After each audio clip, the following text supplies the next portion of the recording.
Ahoj všichni, vítejme z dnešního dalšího videa. Bude to tak, jedno slovo. Tak doufám, že se nám video bude líbit a můžeme jít na to. Předem vám tam můžeme říct, že jsme si ty otázky nepřipravovali a že na ně odpovídáme bez přípravy, takže možná budeme trochu díl rozmýšlet. Takže vždycky řeknu já nebo tady za prvé tvoje vlasy. Teď světlé. Hnědé. Za druhé, oblíbená věc. To je těžký. Počítač. Určitě. Za třetí, sen z minulé noci. Trapný. Já se takhle moc nepamatuju jako druhý den, no. Já mám víc a většinou jsou strašidelný, ale to nás přidal byl trapnej. Nevím, většinou mám skvělý. Skvělý. Za čtvrté, oblíbené pití. Matonka. No čaj. Ještě taky. Čaj. Nebo čokoláda. Ale čaj. Za páté, vysněné auto. To je těžký, mě auta moc neberou, jako, ale líbí se mi Hyundai, tak asi Hyundai, ale nevím to ještě. Nějaký moc ta auto nějak neberou, takže já se v nich ani moc nevyznám, jako který jsou, ale jako myslím, že stačí takový to normální rodinný auto, že nebo třeba nějaký Ferrari nebo tak, jakože takhle.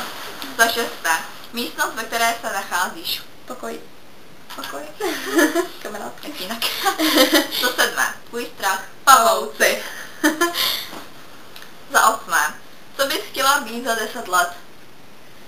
No, to je těžký.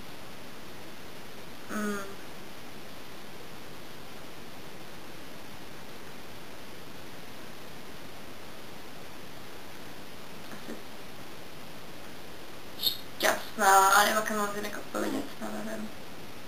Šťastná. Za deváté, s kým jsi strávila včerejší večer?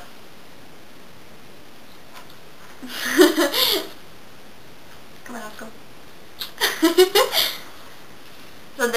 Za desáté, co nejsi? Trochu můžu říct o sobě navzájem, ne? Takže ty nejseš...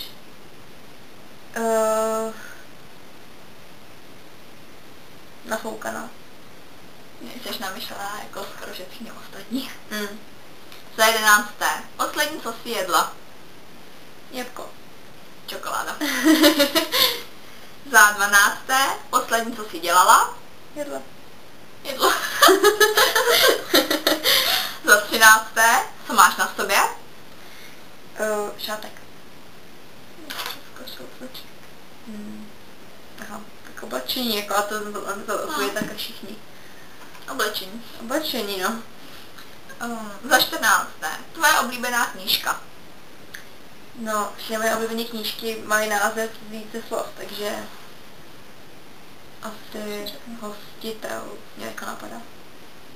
No já jich mám víc, takže asi Vampírská akademie. A tam máš 2 slova, víš?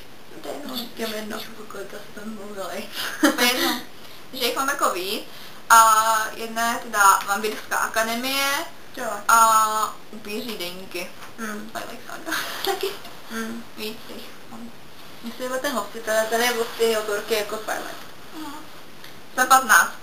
Tvůj život? Dobrý. Za 16. Tvoje nálada? Dobrá. Jde to. Za 17. Tvoje léto?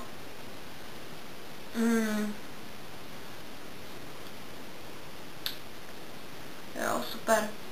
Skvělé. Za 18. Když ses naposledy smála? Co myslíte? Před minutou, to ani jedno slovo. Tak. Nevím. To je těžký. Skoro pořád. Pořád, no, pořád. Za 19. Tvůj počítač. Sekavý. Zamirovaný. litku máš. No dobrý, to máš taky malý. Za 20. Pivo. Fuj. Fuj. Za 21. Zima. Cože? Zima. Hrozná. Brr. Fuj. Za 22. Dovolená. Dobrá. Moře. Říkačky. Skvělá. No. 23. Tvoje postely. Poštářky. Pěšáci. 24. Láska. To říkají, to je jen opičí. Důležitá, no. Myslím. Já bych řekla, že to je to nejdůležitější v životě, jako. Je důležitá. Možná, jako. Tak jo, teď. Tak a to bylo všechno. celé video. A Doufáme, že se vám líbilo a my teď jdeme za chvilku točit další tag. a to uvidíte jaký, takže se můžete překvapit a Máme vás rádi a ahoj! ahoj!